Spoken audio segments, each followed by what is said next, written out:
तो फिर से स्वागत है आपका एक और फ्रेश वीडियो में, जहां एक बार फिर से हम नजर डालेंगे क्रिकेट वर्ल्ड आईपीएल 2025 और बॉर्डर गवास्कर ट्रॉफी की कुछ बहुत ही बड़ी और कुछ बहुत ही इंपॉर्टेंट अपडेट्स पे। सबसे पहली अपडेट की बात करें तो ये अपडेट है बॉर्डर गवास्कर ट्रॉफी को लेके, और इस अपडेट को सुन के आपका दिल चकनाचूर हो जाएगा। भाई देखो, जब से अश्विन ने रिटायरमेंट की घोषणा करी है, बहुत लोग का मानना था कि अब जब अश्विन चले गए हैं तो ऐसे में एक रिप्लेसमेंट प्लेयर चाहिए होगा।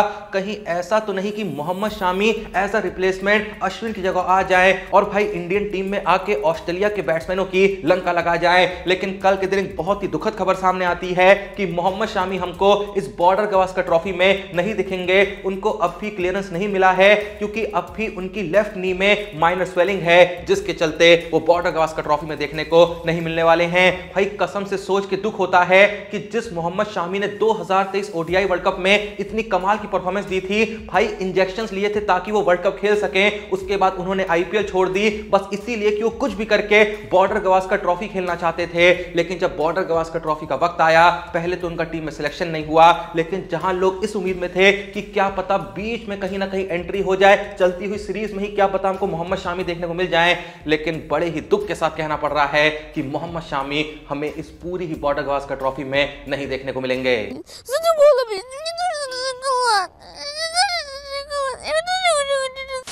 अब जब मोहम्मद शामी टीम में नहीं आ रहे हैं तो भैया किसी ना किसी को तो आना पड़ेगा ना रविचंद्रन अश्विन की भरपाई करने। चाहे कोई भी आ जाए, रविचंद्रन अश्विन की भरपाई नहीं हो सकती। लेकिन कल के दिन बीसीसीआई की तरफ से एक अनाउंसमेंट होती है कि 26 वर्षीय तनुष कोटियान इंडियन टीम में आएंगे और बचे हुए जो 2 टेस्ट मैचेस हैं उसमें इंडियन टीम के स्क्वाड में शामिल होंगे। अगर आप तनुष कोटियान को नहीं जानते हैं तो मैं बता दूं कि भाई इस बंदे ने डोमेस्टिक क्रिकेट के अंदर 101 विकेट ले रखे हैं। ये ऑफ स्पिन बॉलर हैं। वैसे ऑफ स्पिन ऑलराउंडर इनको कहा जाता है, क्योंकि बैटिंग भी कमाल की करते हैं, बॉलिंग भी कमाल की करते हैं, और भाई स्टैट्स देखो कुछ ऐसा ही साबित भी करते हैं। जैसा मैंने कहा कि अब तक 33 फर्स्ट क्लास मैचेस में ये 101 विकेट ले चुके हैं मात्र 25 की बॉलिंग एवरेज के साथ। और वहीं अगर बैटिंग की बात करें तो 1525 रन जड़ चुके हैं 47 इनिंग में, पूरी 41 की बैटिंग एवरेज के साथ। 2 सेंचुरी लगा चुके हैं, 13 अर्धशतक लगा चुके हैं। तो भाई ये कहने में कोई शक नहीं होना चाहिए कि अगर तनुष कोटियान किसी मैच में खेल जाएं तो बॉलिंग में भी एक अच्छा खासा कंट्रीब्यूशन दे सकते हैं एंड सेम टाइम पे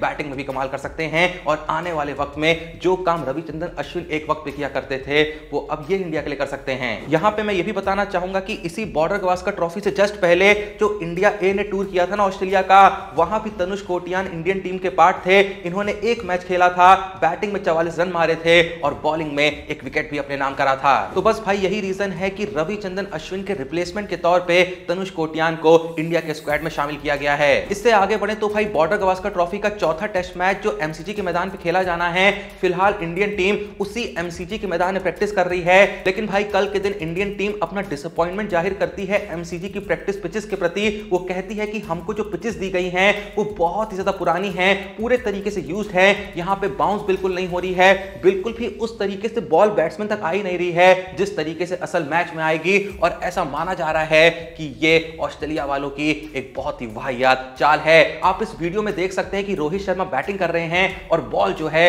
वो भाई बिल्कुल उछल ही नहीं रही है। तुम समझ सकते हो ऑस्ट्रेलिया के मैदानों पे, ऑस्ट्रेलिया की पिचेस पे इतनी लो बाउंस आज तक नहीं देखी गई है। लेकिन फिलहाल जो प्रैक्टिस पिचेस इन्होंने दी है वहां बॉल उछल तक नहीं रही। अरे देवा, ये गड़बड़ है बाबा। अब जब भाई इंडियन टीम के प्रैक्टिस की बात निकली है तो मैं बताना चाहूंगा कि कल के दिन एमसीजी के मैदान पे जब भाई पिचेस इतनी वाहियात दी गई थी तो बैटिंग प्रैक्टिस या बॉलिंग प्रैक्टिस तो उतनी अच्छी नहीं हो पा रही थी। तो जो इंडिया के कोचेस वगैरह हैं, मेंटर्स वगैरह हैं, जो फील्डिंग कोच हैं, उन्होंने एक प्लान यहां पे बनाया कि क्यों ना एक फील्डिंग कॉम्पिटिशन कराया जाए। यहां पे 3 टीमें बनाई गई, ग्रुप 1, ग्रुप 2, ग्रुप 3। ग्रुप 1 के कैप्टन सरफराज खान थे और उनकी टीम में विराट कोहली, देवदत्त पडिक्कल, अभिमन्यु ईश्वरन, हर्षित राणा और यशस्वी जायसवाल शामिल थे। ग्रुप 2 की बात करें तो ग्रुप 2 के कैप्टन मोहम्मद सिराज थे और उनकी टीम में रोहित शर्मा, केएल राहुल, ऋषभ पंत, आकाशदीप और नीतीश कुमार रेड्डी थे। वहीं अगर बात करें ग्रुप 3 की तो ग्रुप 3 के कैप्टन ध्रुव जुरेल थे और उनकी टीम में जसप्रीत बुमराह, रविंद्र जडेजा, शुभमन गिल, प्रसिद्ध कृष्णा और वॉशिंगटन सुंदर शामिल थे। और तुमको पता है भाई इन तीनों ही ग्रुप्स में से वो कौन सा ग्रुप था जो इस फील्डिंग कॉम्पिटिशन का विजेता बना? तो वो ग्रुप था ध्रुव जुरेल का। और इस फील्डिंग कॉम्पिटिशन को जीतने के लिए ग्रुप 3 को जिसके कैप्टन ध्रुव जुरेल थे उनको $300 का इनाम भी दिया गया। उम्मीद करते हैं कि जिस तरीके से ध्रुव जुरेल एंड टीम ने $300 का प्राइज जीता है उसी तरीके से इंडियन टीम ये बॉर्डर गवास्कर ट्रॉफी भी जीतेगी। नहीं यहाँ पे मैं आपको ये भी इन्फॉर्म कर दूं कि ये जो चौथा टेस्ट मैच एमसीजी में खेला जाना है उसके जो टाइमिंग्स हैं वो थोड़े से बदले हैं। टॉस जो होगा वो सुबह 4:30 बजे होगा। पहला सेशन सुबह 5 से सुबह 7 बजे के बीच होगा। दूसरा सेशन सुबह 7:40 से 9:40 के बीच होगा और तीसरा सेशन 10 बजे से 12 बजे के बीच होगा।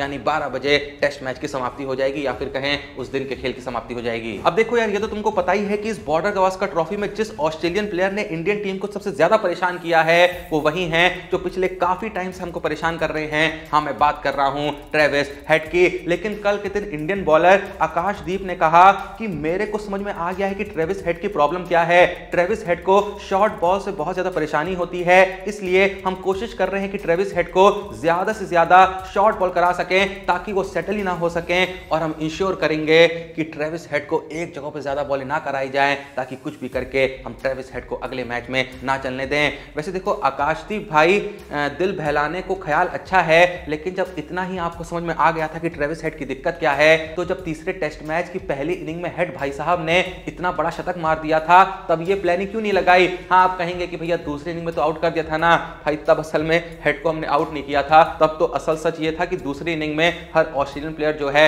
वो आउट ही होने के लिए आया था। कैसा लगा मेरा मजाक? खैर, बहुत हो गई बॉर्डर गावस्कर ट्रॉफी की बातें। अब यहां पे नजर डाल लेते हैं आईपीएल 2025 की कुछ बहुत ही बड़ी अपडेट्स पे। देखो भाई, सबसे पहली अपडेट जो है वो सुन के जो सीएसके फैंस हैं उनको मजा आ जाएगा। मैं बताना चाहूंगा कि कल के दिन सीएसके के कैप्टन ऋतुराज गायकवाड़ ने विजय हजारे ट्रॉफी में सर्विसेज टीम के द्वारा दिए गए 205 रन के टारगेट को चेस करते हुए मात्र 74 बॉल पे 148 नॉट आउट मार दिए। हाँ भाई, तुमने सही सुना, टारगेट जो मिला था चेस करने के लिए वो 205 रन का था और 205 रन में से गायकवाड़ ने अकेले 74 बॉलों पे 148 नॉट आउट मार दिए। इस पारी में गायकवाड़ ने 16 चौके लगाए और 11 छक्के लगाए। तो बस भाई समझ जाओ कि आईपीएल 2025 में गायकवाड़ एक बार फिर से बवाल मचाने वाले हैं और एक बार फिर से सेलेक्टर से सवाल करने वाले हैं कि भाई बिना वजह हर बार टीम से मैं क्यों बाहर हो जाता हूं। लेकिन भाई कल के दिन खुशखबरी जो है वो सिर्फ सीएसके फैंस के लिए नहीं आई बल्कि आरसीबी फैंस के लिए भी आई, क्योंकि कल के दिन इसी विजय हजारे ट्रॉफी में कृणाल पांड्या ने केरला के खिलाफ 54 बॉलों पे 80 नॉट आउट की पारी खेली। और भाई भूलो मत, कृणाल पांड्या जो हैं वो बॉलिंग असल में बैटिंग से ज्यादा अच्छी करते हैं, उसके बावजूद भी 54 बॉल पे नॉट आउट 80 मारा है। एंड यहां पे भाई मैं ये भी बता दूं कि कल के ही दिन ईशान किशन ने, जी हां, जो कि विजय हजारे ट्रॉफी में अपनी टीम की कप्तानी कर रहे हैं, उन्होंने 78 बॉलों पे 134 रन की पारी खेली। भाई मेरे को समझ में नहीं आ रहा है कि ये विजय हजारे ट्रॉफी जो कि ओडीआई फॉर्मेट में खेली जा रही है, यहां सब लोग टी20 वाली पारियां क्यों खेल रहे हैं। गायकवाड़ जो हैं वो 74 पे 148 नॉट आउट मार के आ जा रहे हैं, कृणाल पांड्या जो है 54 पे 80 मार के आ रहे हैं, ईशान किशन जो हैं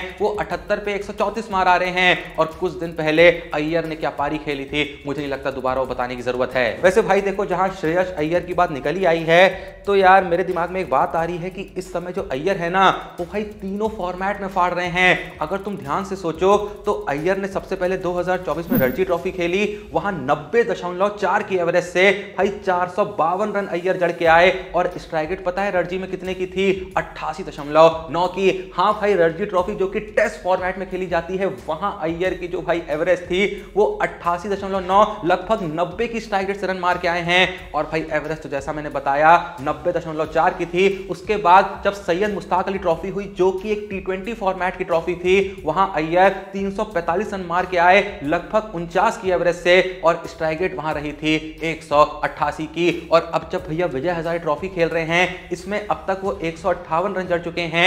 एवरेज उनको मिली नहीं है क्योंकि आउट ही नहीं हुए हैं। और पता है विजय हजारे ट्रॉफी में स्ट्राइक रेट कितने की चल रही है? 210.6 की। मतलब भाई कुल मिला के बात इतनी सी है कि चाहे टेस्ट फॉर्मेट हो, चाहे ओडीआई फॉर्मेट हो, चाहे टी20 फॉर्मेट हो, अय्यर इस समय हर जगह फाड़ रहे हैं। और पंजाब को यह ऐलान कर रहे हैं कि इस बार तुमको तुम्हारी पहली ट्रॉफी दिला के रहूंगा। एंड साथ में इंडियन टीम के सिलेक्टर से भी कह रहे हैं कि बहुत टाइम हो गया मुझे इग्नोर करे हुए, अब आपको मुझे टेस्ट टीम में लाने के बारे में भी सोचना होगा, चैंपियंस ट्रॉफी के लिए ओडीआई टीम में भी शामिल करने का सोचना होगा।